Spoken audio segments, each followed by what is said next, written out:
Okay, so what is the name of this organization? The organization that I'm a volunteer with is the Railway Museum of San Angelo. How about you give us your name and today's date? All right, Linda Thorsen Bond, Thorsen Bond, and today's date is November the 13th. Okay. Is that right? Yes, I believe today is the 13th. What are some of the upcoming events you have? We do several events every year. November 27th will be Santa's Santa Fe Station, when Santa comes to San Angelo riding in on a Texas Pacifico locomotive. And the kids get to see him, they get to meet him and talk to him. We'll have tours that day, we'll also have vendors. We'll probably have a pop-up sale of some of the things that we don't need and don't use at the Railway Museum. And food, a fun, exciting event. We also have in May, we started this last year with Railway Days. And Railway Days is just a great opportunity to come and have fun at the Railway Museum, to meet the historic characters who make it come alive, to meet vendors from San Angelo, and just find out more about the history and the present of railway museums today. How did you get into this? You know, a friend of mine, Susana Valenzuela, is the president of the board, and she asked if I would come and volunteer. And she knew that one of my favorite things is getting people into costumes. And there's such a great opportunity when you have a railway depot that's been here since 1910. You have all the costumes from 1910 on, and so do I. So I really became involved in creating living history. And living history means you take people back in time. You're not, you're not today telling them about it. You go back at that time and you invite them in as if you were in that date. What are your favorite parts of I don't know if you just the station in general, or just what are your favorite parts of the whole shebang? Well, this is a wonderful building. It was a fantastic two-story building when it was built in 1910, and it's still fantastic today. It's as beautiful as it was. It's as exciting to people to step back into it and see that it's perfectly preserved. And it's an example of how volunteers saved it. In 1996, people worked together and saved this from actually crumbling and being a ruin. One of the things that matters a lot to me is preserving history and reaching out to those buildings that are going to go away if we don't intercede, and helping save them. That's something I love to do. Okay, why don't you tell me a little bit about your crew that works with you?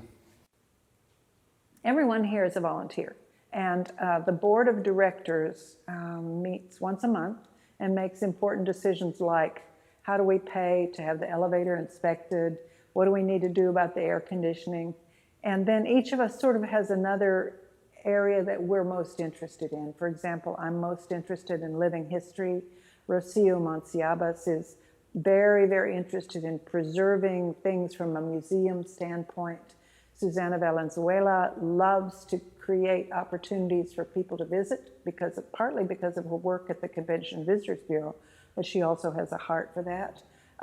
Monica Ramos has to come up all the time and open the doors to let volunteers and people in and workers. She works with Downtown San Angelo, Inc., and also cares about this entire area.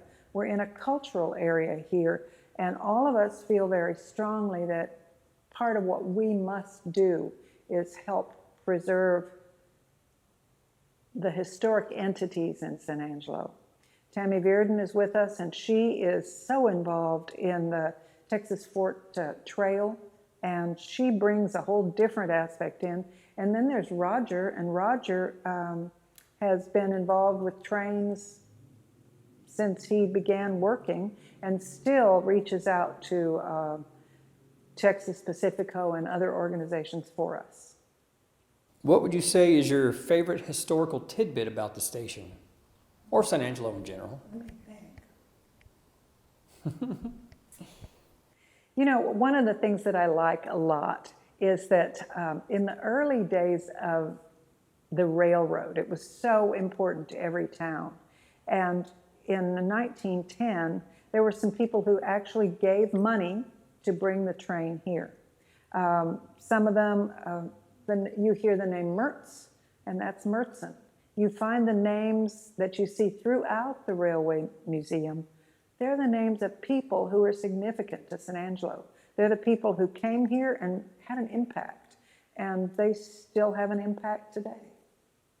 Let's see. Who owns the train cars and stuff outside?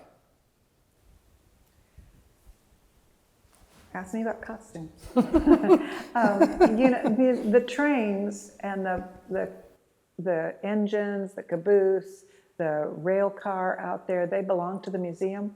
They're part of our property. We do not own the railway tracks, and those are still live tracks. But because we own those, we also have to maintain them. So we're looking now at maybe having to paint them, maybe having to replace glass. We are responsible for those trains in that we're responsible for all of this. How was Scare Station? Scare Station was absolutely incredible. We had over 20 volunteers who threw their hearts into it, who worked for 45 days putting this together. Not just the days they performed, but rehearsal, learning about what to do, helping put up fog machines, lights. We absolutely had an incredible turnout that way. And in addition to that, we had 1,300 people who came through the Railway Museum who might never have been here before. And they may have seen it in the dark, but now they know where it is. So we're very, very excited about that and really proud of the volunteers who put their hearts and souls into scaring the socks off of everybody. What would you say is your favorite event? I was absolutely thrilled with Scare Station. It was our first time to do it. I had no idea. I also didn't realize that scare events are such a big deal throughout the United States, but it certainly was here. And to have so many people come and so many people involved, it was thrilling. I heard you even made it into the top 13 scariest haunted houses in America. You know, Photos Travel, which is huge, mentioned San Angelo's Scare Station as one of the top 13 events in the United States. I mean, that is just unprecedented. We couldn't believe it. We were thrilled. We don't even know how they knew about us, but it certainly was nice. Especially considering that we'd only been open for 3 or 4 days when they told us about that. I know it. You know, it may have had something to do with the fact that the producer and director and writer was Shelby Bond, and he's a national entity, and he travels all over the world performing and doing things like this. So maybe somehow they found out what he was doing and figured it must be good. I like that. What is your favorite room or exhibit here at the station? Well, I love the main hall, and one thing I love about it is the fact that it has a freight scale in the floor. And I love to, when I give tours, get people, their whole family, to come in and stand on the freight scale and to weigh them by moving that little weight back and forth and to tell them what it would have cost to ship them as freight. Nice. When did the station stop operating as a train station? You know, I believe it was 1974, but I'm not sure about that. So I think it lay fallow, as they say, for about 20 years, but I would have to check that exact date. Okay. You know, I've just been here about a year, so I don't know everything. Hey, that's a hell of a lot more than I know. What are the hours of operation and pricing for the train station? We are open every Saturday from 10 to 4. It costs $3 to $5 to come in. There's a special discount for military people. We do know that we have been listed this year as #1 on the Goodfellow list of things to do in San Angelo. So we get a lot of people from Goodfellow coming in, and we also get a lot of volunteers from Goodfellow, and we're really happy about that. In the future, we would like to expand our hours to 3 days a week. We get so many calls from schools and organizations wanting to come in and do tours, and they can't come on Saturdays. So we'd like to expand it a little more, but that's our future plan. Let's see. Would you like to say anything about being an author? I think I'll sit down. Okay. One of the things that I've been lucky enough to do since I came to San Angelo almost 3 years ago was I was commissioned by Abilene Christian Press, and they are with Abilene Christian University. And they asked me to write a book called San Angelo A to Z. I worked with the San Angelo Area Foundation, which actually financed the project. And I sat down with their board and we picked the things that we would use to illustrate A to Z. And goodness, we had some exciting things. Because of their input as a board and their insight, we probably picked things that weren't just everyday known things. For example, the letter J was illustrated by the Jumano tribe, which was very instrumental in letting us know the story of the Lady in Blue. And now there's a big sculpture and a movie out about her. The Jumano tribe is not something I thought of when I thought of Jay. So I feel really lucky to have worked with smart people who knew and cared about the city. I've had other books. One of my other books is called Saving the Oldest Town in Texas, and it's a historical novel set in East Texas.